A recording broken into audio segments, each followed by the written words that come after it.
오늘 말씀을 가지고 여호와 치료하시는 하나님, 여호와 라파라고 하는 제목으로 말씀을 좀 나누기를 원합니다.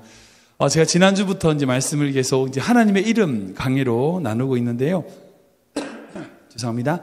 하나님의 이름에는 여러 가지 호칭이 있습니다. 그 하나하나가 너무나 귀하고 아름다운 의미를 가지고 있죠. 우리 지난주에 나눴던 여호와 이레, 예비하시는 하나님, 우리를 위하여서 보이지 않는 곳에서 일하시는 하나님, 산 너머에서 우리가 알지 못하는데 우리를 위해서 일하시는 그 하나님, 여호와 샬롬의 하나님, 평강 주시는 하나님, 여호와 니시, 그 말 뜻은 여호와는 나의 깃발 이 뜻인데 우리에게 승리의 깃발을 주신다는 거죠. 승리를 주시는 하나님, 여호와 삼마, 거기 계신 하나님, 우리와 늘 함께 동행하시는 하나님, 그리고 여호와 로이, 목자 되시는 하나님, 이런 여러 가지의 하나님의 이름들이 있습니다. 그 하나하나가 정말 하나님의 온전한 마음을 담아내고 있습니다. 오늘은 그 중에서 우리 많은 성도님들이 잘 아시는 여호와 라파, 치유하시는, 치료하시는 하나님에 대해서 같이 말씀을 나누기를 원합니다. 사랑하는 성도 여러분, 우리 하나님은요, 치료의 전문가이십니다. 믿으십니까? 네, 맞습니다. 하나님은 치료의 전문가이십니다. 왜 할 수 있냐면요, 우리 말씀을 통해서 보면요, 하나님을 만났던 모든 사람들이 치유를 받았습니다. 어떤 어려움이 있더라도요, 어떤 질병이 있더라도, 어떤 마음의 상처와 육신의 질병, 관계의 어려움이 있다 할지라도 주님을 만날 때, 주님 안에 있을 때에 온전한 치유가 있더라고요.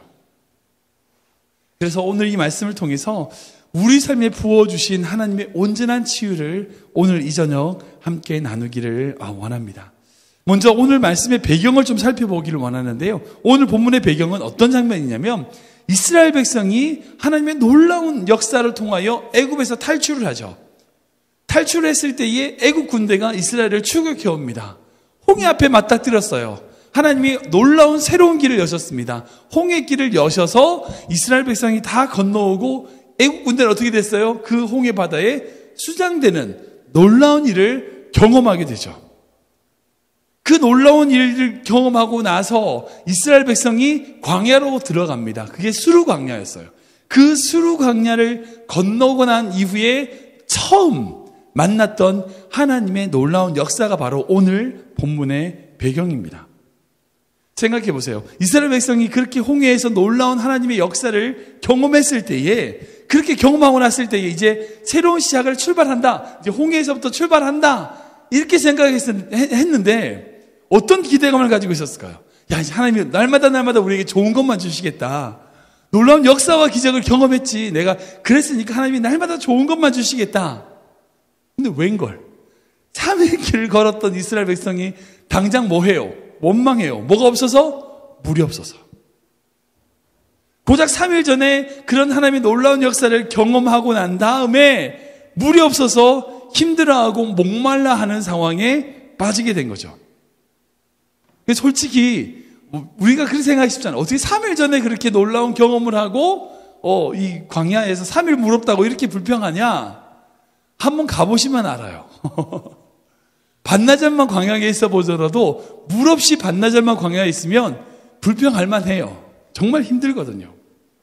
아무튼 그런 이스라엘 백성의 원망이 있을 때에 앞에 우물이 있는 거예요. 마라라고 하는 우물이 있는 거예요. 얼마나 기뻐, 놀라웠죠. 막 달려가서 그 물을 딱 마셨는데 어때요? 마실 수가 없는 거예요. 물이 너무 써가지고 어떤 분은 이게 한약과 같이 입에 쓴 게 몸에 단다, 몸에 좋다 이런 얘기를 하시는 분들도 있었는데, 아무튼 먹을 수 없을 만큼 쓴 물을 만난 거예요. 그러니까 그동안 쌓여있던 모든 원망들이 어떻게 해요? 팍 터져 나온 거예요. 이스라엘 백성이 막 하나님께, 모세에 대해서 원망하기 시작했어요. 그렇게 막 원망을 쏟아내자, 불평을 하자, 이 모세가 나무 하나를 그 물에 던졌더니 그 물이 어떻게 됐어요? 다시 마실 수 있는 단물이 된 거예요. 쓴물이 아니라 답불로 변하게 되고, 그 놀라운 사건을 통하여 하나님이 이스라엘 백성에게 말씀을 가르치시고 난 이후에 스스로를 뭐라고 말씀하시냐면 여호와 라파, 치유하신 하나님이다 라고 말씀하는 모습을 보게 된다는 거죠. 이 26절 말씀 보면은 하나님이 나는 너희를 치료하는 여호와입니다 라고 말씀하시는 모습을 보게 됩니다. 그렇게 놀라운 쓴물을 단물로, 마실 수 없는 물을 마실 수 있는 물로 바꾸고 난 이후에 하시는 말씀이 나는 너희를 치료하는 하나님이다. 여호와 라파다 라고 말씀하시는 거죠. 그런데 생각해보면 조금 표현이 이상한 것처럼 느껴집니다. 안 그러신가요? 제가 처음 딱 이해됐을 때 어떤 느낌을 받았냐면 쓴물을 단물로 바꿔서 마시게 해주셨으니까 나는 너희의 필요를 채워주는 하나님이다. 이렇게 말씀하시면 이해가 돼요. 왜? 목마른 상태에서 물 마실 물이 없었는데 마실 수 없는 물을 마실 수 있게 만들었으니까 하나님이 우리의 필요를 공급해 주시는 공급자 하나님이다. 맞아. 라고 이해가 돼요. 아니면 어떤 너희들 만난 어려움이 있냐? 그 문제를 해결해 주는 해결자 하나님이다. 이러면 이해가 돼요. 그렇게 해야지 이해가 될 것 같은데 쓴물을 단물로 바꾸신 다음에 하신 말씀이 뭐냐면 나는 너희를 치료하는 하나님이다 라고 말씀하시는 거예요. 뭔가 좀 안 느껴지세요? 좀 피트가 맞지 않는 듯한 느낌이 드는 거죠. 그러니까 늘 우리가 익히 들어왔기 때문에 다 알기 때문에 그냥 지나가실 수도 있다는 거예요. 근데 생각해보면 약간 이상한 대답이에요. 그러니까 정말 우리에게 필요한 것을 공급해 주시는 하나님, 문제를 해결해 주시는 하나님, 그런 하나님이다 라고 말씀하시면 정말 딱 이해가 되겠는데 그렇게 쓴물을 단물로 바꾼 다음에 치료한 하나님이다. 병든 사람이 없었는데요, 거기. 치료한 하나님이다. 이런 말을 하시니까 약간 뭔가 이상한 대답일 수 있다는 거죠. 근데 이 질문과 이 대답에 대해서 이해하려면 예수님의 첫 번째 이적도 함께 생각해야 돼요. 여러분, 예수님이 세례를 받으신 이후에 공식적으로 제일 첫 번째 이적이 무엇인지 아세요? 요한복음에? 어떤 이적인지 아십니까? 요한복음 2장에 보면 예수님이 어디에 가세요? 예, 맞아요. 가나 혼인잔치에 가세요. 그리고 그 혼인잔치에서 어떤 놀라운 이적을 하세요? 물을 포도주로 바꾸는 이적을 하시죠. 그러니까 가나 혼인잔치에 가셔서 물두멍 6개에 들어있던 그 맹물을 포도주로 바꾸시는 역사를, 그 이적을 제일 처음 하신 이적이라고 기록하고 있는 것을 보게 됩니다. 우리가 이것을 주목해 볼 필요가 있어요. 예수님이 처음 세례받으신 이후에 첫 번째 행한 이적을 바로 물을 포도주로 바꾸시는 거였고, 홍해를 건너서 광야에 들어오는 첫 번째 하나님이 보여주시는 역사가 뭐였냐? 마라의 쓴물을 단물로 바꿔주시는 역사들이라는 거죠. 하나님이 어떤 기적을 보여주시고 싶었던 거예요. 어떤 것을 말하고 싶으신 거예요. 사랑하는 성도 여러분, 하나님은요, 우리에게 무엇을 보여주고 싶을 원하느냐? 양의 변화, 양의 변화가 어떤 가치의 변화가 아닌 내면의 변화를 보여주기를 원한다는 거예요. 질적인 변화, 존재의 변화를 원하신다는 거예요. 이게 바로 하나님이 우리에게 먼저 보여주고 싶은 기적이에요. 사랑하는 여러분, 우리 하나님은 기적의 하나님이신 믿으십니까? 네, 맞습니다. 기적의 하나님이십니다. 하나님에게 놀라운 일들이 날마다 있습니다. 하나님을 만나는 모든 일들이 다 기적입니다. 그러나 그 기적에 종류가 있다는 거예요. 많은 성도님들요, 양의 변화를 원해요. 양의 변화. 내 어카운트가 늘어나는 거예요. 우리 집이 커지는 거야. 내 샐러리가 늘어나는 거죠. 살이 늘어나길 원하시는 분은 없겠지만 어쨌든 늘어나는 걸 원해요. 양의 변화를 원해요. 많은 성도님들이요, 어떤 신앙생활을 하면서 양의 변화를 늘어나길 원해요. 가치의 변화를 원한다고요. 내 통장의 잔액이 늘어나고요, 집이 커지고 자녀들이 성공에 이르고 어떤 그런 눈에 보이는 양이 점점 늘어나는 그런 변화를 우리는 하나님께 요구할 때가 너무나 많다는 거예요. 그런데 하나님이 우리에게 먼저 보여주고 싶으시 하는 것은 뭐냐? 그런 양의 변화가 아니라 무슨 변화예요? 질의 변화예요. 존재의 변화예요. 즉 마라의 쓴물이 단물로 바뀌듯, 먹을 수 없는 쓴물이 마실 수 있는 단물로 바뀌듯, 아무런 가치 없던 그 맹물이 포도주로 변화되듯. 생각해 보세요. 그 포도주 통 안에 그 물이, 포도주가 늘어났어요? 안 늘어났다고요. 물은 그대로였어요. 똑같은 물의 양인데 그 물이, 똑같은 물이 질적인 변화로 포도주가 된 거예요. 그 마라에 있는 우물은 똑같은 물이었어요. 똑같은 양이었어. 그런데 나무 하나 떨어졌을 때에 하나님의 놀라운 역사로 마실 수 없는 그 똑같은 양의 물이 마실 수 있는 물로 변화된 것처럼 하나님이 우리에게 먼저 보여주고 싶으자 하는 제일 큰 변화는 뭐냐? 양의 변화가 아닌, 양의 기적이 아닌 질의 기적, 존재의 기적이라는 거예요. 많은 신앙인들이요, 예수님 믿고 나면 복 받는데요. 맞습니다. 복 받아요. 근데 제일 먼저 받는 복이 뭔지 아세요? 내가 바뀌는 복이에요. 내가 변화되는 복이라고요. 내가 천국을 누리고요. 내가 정말 하나님의 축복 가운데 내 생각이 바뀌는 이 복이라고요. 먼저 보여주시는 축복은 이거예요. 그러고 난 다음에 또 늘리기 하시고요. 더 주기도 하세요. 이건 하나님이 이후의 문제고 제일 먼저 우리에게 주시고자 하는 것은 우리의 존재의 변화들하는 거예요. 그렇다면 아까 질문의 답을 여기서 찾을 수 있어요. 왜 쓴물을 단물로 바꾸시면서 하나님이 내가 치료하는 하나님이다 라고 말씀하셨느냐? 왠 줄 아세요? 우리가 쓴물이라는 거예요. 우리가 쓴물이라는 거예요. 다른 사람들에게 상처 주고 아픔 주고 마실 수 없는 정말 가치 없는 쓴물이 바로 우리라는 거예요. 그런 우리를 어떻게 하신다고요? 치료하셔서 단물로 받으신다고요. 아무런 가치 없는 맹물, 정말 쓸데없는 그냥 물두멍에 나와서 손이나 쓸 수밖에 없는 정말 버릴 수밖에 없는 그 맹물을 바꾸셔가지고 포도주로 만드신다고요. 이게 하나님의 치료하시는 역사라는 거예요.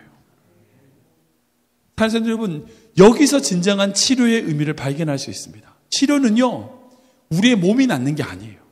병 걸렸던 사람이 낫게 되는 것이 그것만, 물론 그것도 치료죠. 근데 더 궁극적인, 제일 중요한 치료가 있습니다. 그게 뭐냐? 우리의 마음이 하나님의 은혜와 사랑으로 말미암아 또 다른 존재로 변화되는 것. 이것이 진정한 치료라는 거예요. 이것이 정말 하나님이 우리에게 원하시는 치료가 되더라는 거죠.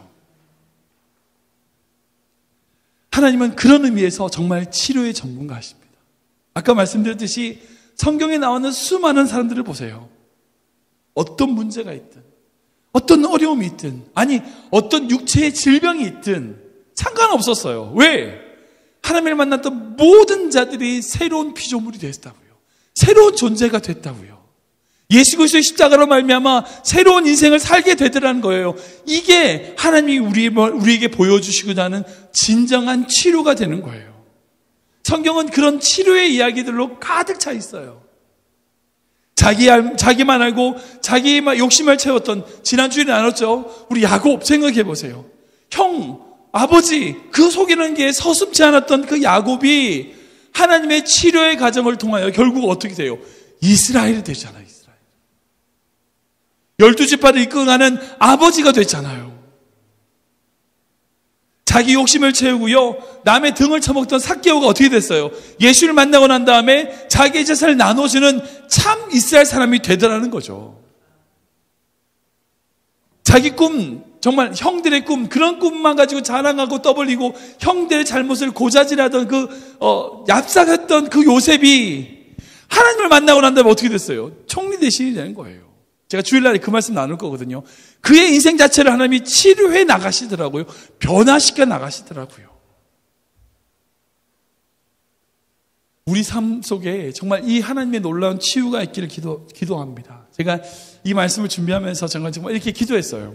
하나님, 오늘 예배를 드리는 우리 클리브랜드 한장로교회 모든 성도의 삶 안에 치료의 역사가 있게 하여 주시옵소서. 정말 마라의 쓴물처럼 고통과 눈물을 지내고 온 성도가 있습니다. 하나님, 어떤 문제가 있든지 치료해 주십시오. 치료의 전문가이시니까 치료해 주십시오. 정말 하나님, 우리 교회 치료해 주십시오. 기도가 되더라고요. 정말 바라기는요, 여러분들의 인생에 있어서 하나님의 이 놀라운 치유하심과 놀라운 역사가 날마다 일어나기를 주님의 이름으로 축원합니다. 사랑하는 여러분, 쓴물이라고 도저히 바꿀 수 없다고 생각되는 인생이 있으십니까? 사람들 다 포기하고 얘는 안 된다 라고 포기하는, 글러먹었다라고 말하는 그런 혹시 자녀가 있으십니까? 여러분, 남편 중에서 도저히 변화시킬 수 없다, 바뀌지 않는다, 맹물처럼 도대체 가치 없는 사람이다라고 생각되는 사람이 있습니까? 여러분들 아내가 되시는, 여러분들이 아는 친구들이 여러분들에게 도저히 도움이 안 되는 사람이 있습니까? 그렇게 단정 지으시는 분 계십니까? 아니요, 결코 그렇지 않습니다. 주님을 만나면, 주님 앞에 나오면 치유의 전문가이신 하나님이 그들의 인생을 쓴물에서 단물로, 아무 쓸데없는 맹물에서 포도주로 변화시키시는 분이라는 걸 믿으시기 바랍니다. 모든 사람들이 얘는 안 된다라고 말하는 얘기 듣지 마세요. 그건 사람의 이야기잖아요. 하나님이 존귀한 아이라고 그러시잖아요. 주님이 사랑하신다 하시잖아요. 그러면 되는 거잖아요. 그러면 하나님이 그 아이들을 이 땅에 보내신 이유가 있겠죠. 그리고 그것을 통하여 역사하실 거라고 믿으시기 바랍니다. 그렇다면 우리가 이 하나님을 어떻게 구하고 어떻게 믿어야 되는가? 우리는요, 첫 번째, 하나님은 우리의 마음과 영혼을 치유하신다는 거예요. 한번 읽어볼까요? 시작. 하나님은 우리의 영혼과 마음을 치유하십니다. 우리 지난 주일날 읽었던 말씀인데 시편 말씀입니다. 한 번 더 읽겠습니다. 시작. 여호와는 마음이 상한 자를 가까이 하시고 중심으로 통회하는 자를 구원하십니다. 아멘, 아멘. 제가 제일 좋아하는 말씀 중에 한 말씀이에요. 하나님이 우리의 어떤 마음을 치유하신다고요? 상한 마음을 치유하신다고요. 근데 여기서 말씀하시는 마음이 상한 자라고 하는 것이 영어로 표현하면 broken heart, 깨어진 마음이라고 표현하고 있습니다. 혹시 우리 성도님들 마음을 누가 깨뜨렸습니까? 깨지셨습니까? 어쩌다 깨지셨습니까? 누가 여러분들의 마음을 깨뜨렸습니까? 누가 부주의해서 여러분들의 마음을 깨뜨렸습니까? 여러분들의 친구입니까? 아니면 여러분들의 부모님입니까?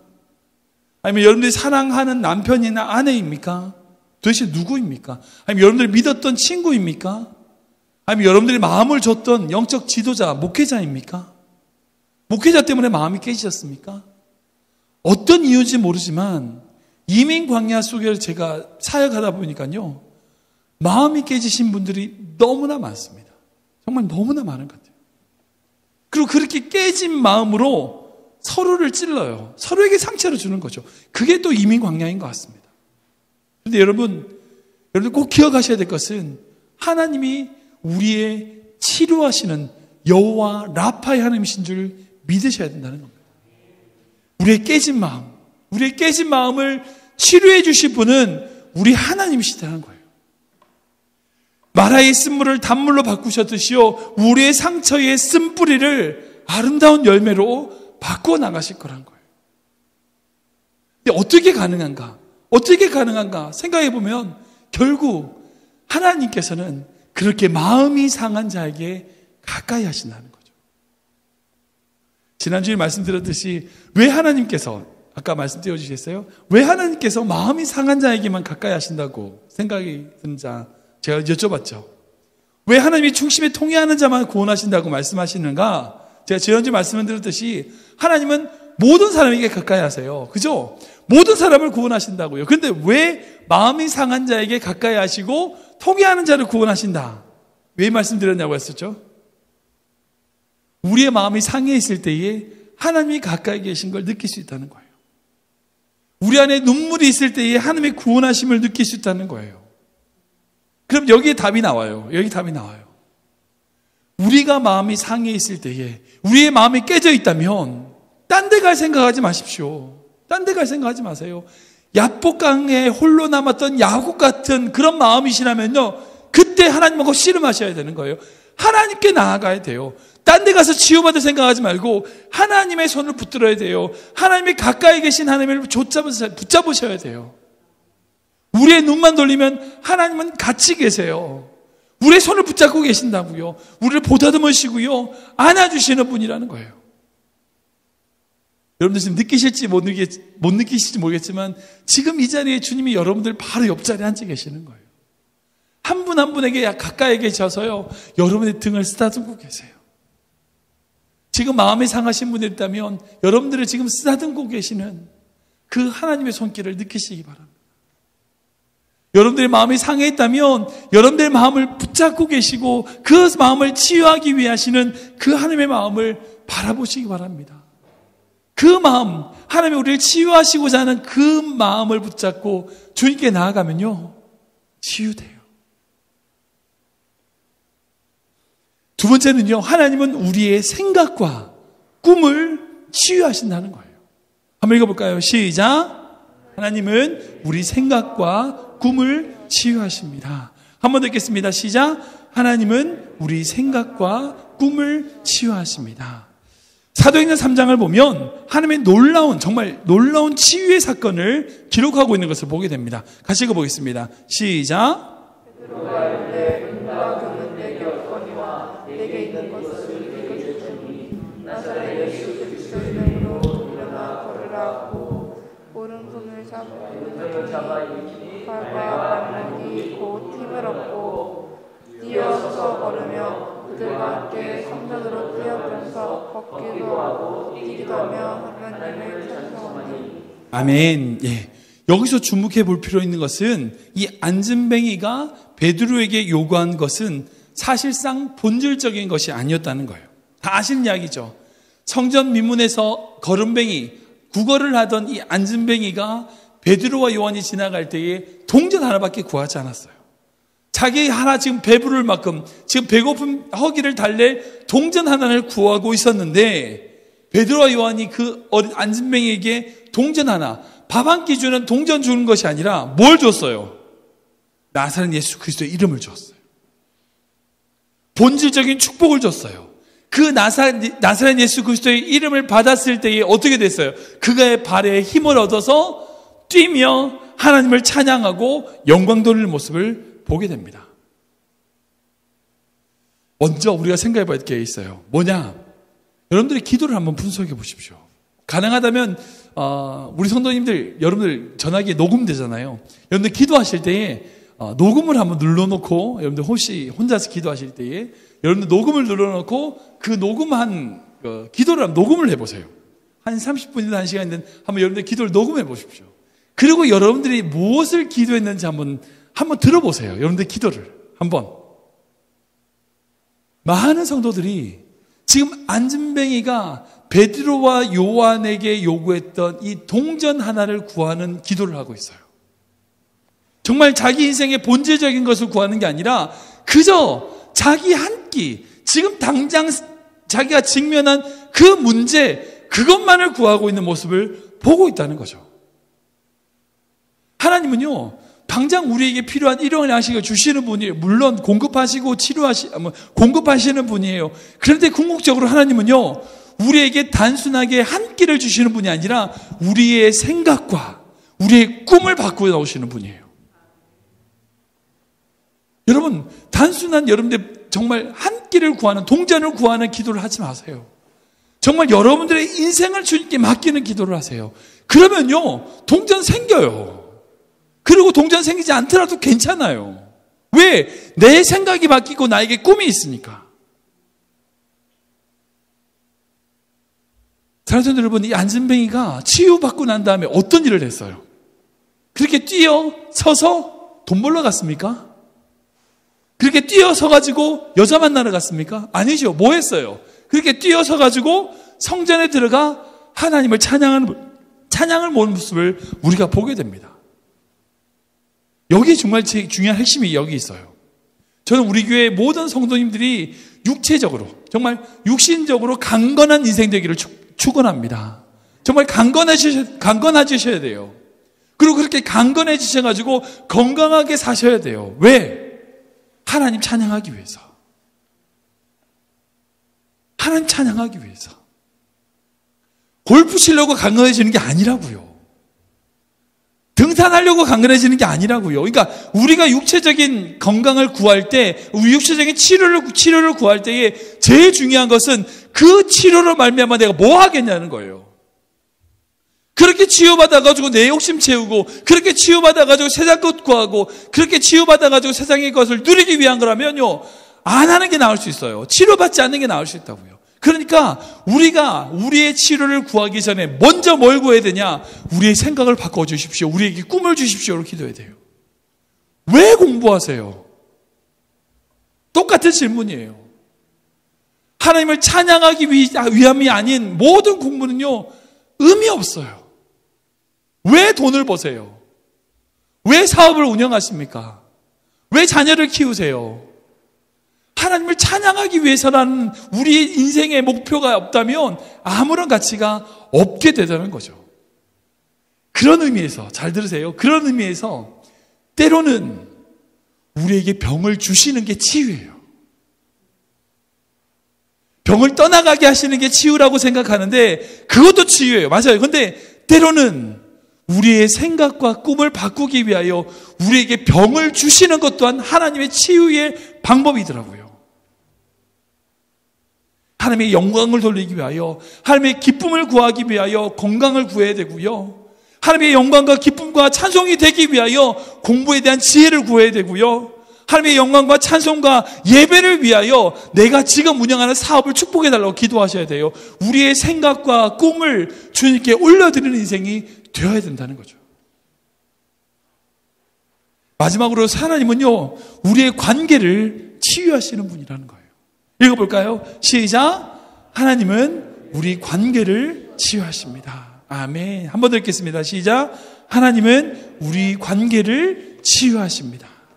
우리 창세기 33장 10절 말씀 읽어보겠습니다. 시작. 야곱이 이제 그렇지 아니하리라. 내가 형의 눈앞에서 은혜를 입었사 하는 청하건대 내 손에서 이 예물을 받으소서. 내가 형님의 얼굴을 배운즉 하나님의 얼굴을 보사오며 형님도 나를 기뻐하십니다. 아멘. 이 본문이 이제 제가 지난 주일에 32장 말씀을 나누고 그 다음에 정말 에서를 만났을 때에 야곱이 고백하는 고백의 모습입니다. 정말 야곱이 에서를 만나는 것이 두려워가지고 야복강에서 혼자 벌벌 떨고 있을 때에 그 야곱과 만나셔가지고 치유시키시고 변화시켜서 결국 어떻게 되냐? 에서를 만났을 때에 그 에서를 보는 것이 누구를 보는 것 같다고요? 하나님의 얼굴을 보는 것 같아요. 근데 결국 이것이 어디서 왔는지 아세요? 이 야곱이 정말 하나님의 얼굴을 봤거든요. 그게 32장 20절 30절 말씀입니다. 같이 읽겠습니다. 시작. 그러하시 그곳 이름을 그니라 하시니 그가 이르기를 내가 하니까 내가 보았으나 내 생명이 보존되었다 합니다. 아멘, 아멘. 맞습니다. 그러니까 야곱이 하나님의 얼굴을 보니까 그렇게 하나님의 얼굴을 보았어요. 그리고 자신의 마음이 치유되고 회복이 되었을 때에 에서의 얼굴이 뭐가 됐어요? 하나님의 얼굴이 된 거예요. 저는 이제 우리 클리브랜드 하는 장로교회 모든 성도님들이 정말 날마다 천사만 보며 살았으면 좋겠어요. 천사만 보면서. 생각해 보세요. 여러분, 어떤 사람이 은혜 받는지 아세요? 교회 가서 하나님을 보는 사람이 은혜를 받아요. 무슨 말이냐? 교회 왔더니 제가 부족하지만 목사님의 설교 말씀을 듣는데 하나님의 말씀을 듣는 것 같아. 식당에 가서 식사를 같이 나누는데 식사를 주시는 고사님이 정말 천사의 손길로 나에게 밥을 주시는 거야. 그리고 식사 자리에서 식사를 나누는데 앞자리에서 식사하는 사람이 하나님이 나와 함께 밥을 먹는 것처럼 나를 따뜻하게 대하는 거예요. 여러분, 이렇게 하나님의 얼굴을 보는 사람이 어떻게 은혜를 안 받을 수 있어요? 그렇잖아요. 교회를 왔더니 맨날 마귀 얼굴만 보고 간 사람이 있어요, 진짜. 맨날 교회 와서 마귀 얼굴만 보고 간 사람이 있다고요. 그러지 말고 교회 와서 하나님의 얼굴을 보고 가세요. 그러려면 어떻게 되는지 아세요? 어떻게 되는지 아세요? 내가 하나님을 봐야 돼요. 내가 하나님을 대면하면요, 그 하나님을 대면함으로 말미암아 내가 치유받으면요, 우리의 마음이 변화되면요, 어떻게 되는지 아세요? 내가 만나는 모든 사람이 하나님을 보여요. 근데 내가 하나님을 만나지 못했어. 내가 은혜가 없어. 내가 정말 갈급해. 내가 막 심령에 쪼들렸어. 그럼 내가 만나는 모든 사람이 다 마귀예요. 집에 가면 남편이 마귀고요. 뭐 시댁에 가면 시부모님이 다 마귀 같고요. 다 그런 거예요. 그런데 내가 은혜를 받아 하나님을 경험했어. 그럼 어떻게 돼요? 집에 가면 아내가 천사인 거예요. 하나님인 거예요. 친정에 가가지고 장인 장모님 다 천사인 거예요. 시댁에 가서 시어머니 시아버지가 다 천사 같은 거예요. 나를 괴롭히는 사람일지라도 이것도 또한 하나님이 나를 훈련시키기 위하여 나를 보낸 천사구나 라고 보는 거예요. 어떤 사람이 복이 있을까요? 어떤 사람이 축복을 누린다고 생각하세요? 맨날 마귀를 보는 사람일 것 같으세요? 아니면 천사 하나님을 보는 사람 같으세요? 전 여러분들이 날마다 하나님을 보는 인생 되기를 축원합니다. 하나님을 보고요, 천사를 보고요, 그렇게 하나님의 은혜 가운데 거하며 기쁨으로 살아가시기를 축원합니다. 왜 우리 가운데 관계가 어렵냐? 결국 이유는 한 가지예요. 우리가 하나님을 대면하지 않아서 그래요. 하나님을 보지 못해서 그래요. 하나님은 알지 못하고요. 하나님의 사랑을 깨닫지 못하고요. 그러니까 날마다 모든 사람들이 하나님의 얼굴이 아닌 다른 사람의 얼굴을 보는 거죠. 그리고 옆에 분 얼굴 한번 보십시오. 인사 한번 할까요? 당신을 보니 하나님을 보는 것 같습니다. 네, 맞아요. 진짜 맞아요. 네, 진짜 그러셨으면 좋겠어요. 정말 옆에 사람을 바라봤을 때 그 사람의 모습을 보면서 하나님의 모습이다. 그렇게 볼 수 있어야 돼요. 하나님이 정말 나를 바라보고 계신다라고 생각할 때 그때 여러분 우리가 하나님의 치유하심과 더 큰 은혜를 누리게 된다고요. 말씀을 정리해 보겠습니다. 그런데 우리에게 있어서 이 치유가 있으려면 반드시 매개체가 있어야 됩니다. 가나 혼인잔치에서 예수님이 놀라운 물을 포도주로 만드시는 이 일에 누가 있었어요? 어떤 매개체가 있었어요? 하인들의 순종이 있었죠. 네, 아시죠? 제 설교 보면 쓰임받는 자의 기쁨이라고 하는 설교 있잖아요. 하인들의 순종이 있었어요. 그 하인들의 순종을 통하여 그 매개체로 맹물인 물이 포도주로 변화됐어요. 오늘 말씀 보면 마라의 쓴물이 무엇을 통해서 단물로 변했어요? 모세가 뭘 던졌죠? 나뭇가지 하나를 던졌죠. 네. 이제 많은 신학자들이 이 나뭇가지를 예수 그리스도의 십자가라고 의미를 둡니다. 많은 분들이 그렇게 해석해요. 즉 예수 그리스도의 십자가로 말미암아 이 쓴물이었던 마라가 단물로 변화되었다는 거죠. 치유가 있으려면요 반드시 매개체가 있어야 돼요. 우리 몸도 마찬가지예요. 우리 몸에 치유라고 하는 개념이 뭔지 아시죠? 우리 몸의 피에는 다 생물학자들이 계셔가지고 제가 틀리면 말씀해 주세요. 우리 몸에 나쁜 균이라든지 나쁜 게 들어오면 백혈구가 맞죠? 네, 백혈구가 그 나쁜 균을 딱 감싸가지고 죽어요. 그래서 치유가 맞는 거예요. 그러니까 고름이라고 하는 우리 상처가 났을 때 어떤 고름이 생기는 이유가 뭐냐? 그 백혈구들이 죽은 사체들인 거예요. 그러니까 우리 몸의 치유는 모두가 다 백혈구의 희생이 없이는 치유가 안 돼요. 그러니까 치유라고 하는 것 자체가 반드시 어떤 매개체가 필요해요. 치유는요 어떤 누군가의 희생이 따라요. 희생 없이 치유 안 돼요. 이사야 말씀인데 읽어볼까요? 같이 읽겠습니다. 시작. 그가 찔림은 우리의 허물 때문이요 그가 상함은 우리의 죄악 때문이라. 그가 징계받음으로 우리는 평화를 누리고 그가 채찍에 맞음으로 우리는 명을 받았도다. 아멘. 우리가 나음을 받았는데 무엇 때문이라고요? 그가 채찍에 맞음으로. 예수 그리스도의 십자가라고 하는 이 매개체로 말미암아 예수 그리스도의 고난과 순환의 이 매개체로 말미암아 우리가 치유를 받는다고요. 사랑하는 여러분, 우리가 하나님 안에서 치유받을 수 있는 힘은요 우리에게 있지 않아요. 예수 그리스도의 십자가에 있어요. 주님의 십자가, 예수께서 그 십자가로 희생하셨기 때문에 가능한 거예요. 치유는요 반드시 누군가의 희생이 있어야 돼요. 교회가 치유받으려면요 분명히 예수님께서도 희생하신 것처럼 예수님의 희생이 있어야 돼요. 그런데 또 어떤 성도의 희생이 있어야 돼요. 어떤 관계가 회복되려면요, 부부관계는 누구든지 그냥 아무도 희생하지 않으면 치유 안 돼요. 누군가의 희생이 있어야 돼요. 그래야 치유가 되는 거예요. 자녀분들 여러분, 여러분의 마음이 상해 있습니까? 혹시 여러분들이 육체적인 고난이 있으신가요? 육체적인 연약함이 있으신 분 계십니까? 아니, 관계로 말미암아 어려운 분 계십니까? 여러분, 주님의 십자가를 바라보세요. 주님이 여러분들을 치유하기 위하여 그렇게 십자가를 지셨어요. 그리고 그 십자가에서 내가 너를 이만큼 사랑한다고 우리에게 말씀하시는 거예요. 그 사랑과 은혜를 받으면요, 내가 주님을 위하여 치유의 매개체로 헌신하게 되는 거예요. 이렇게 삶을 살아왔던 수많은 그리스도인들의 우리 역사 가운데 있어요. 자기가 잘나서 아니요. 그 사람이 특별해서 아니요. 그분 안에 주어진 그리스도의 십자가가 더 강하게 됩니다. 손해보는 인생이겠죠. 때로는 희생하는 인생일 수 있죠. 그러나 그렇게 희생함으로, 손해봄으로 더 큰 축복을 누리는 인생들이 있더라고요.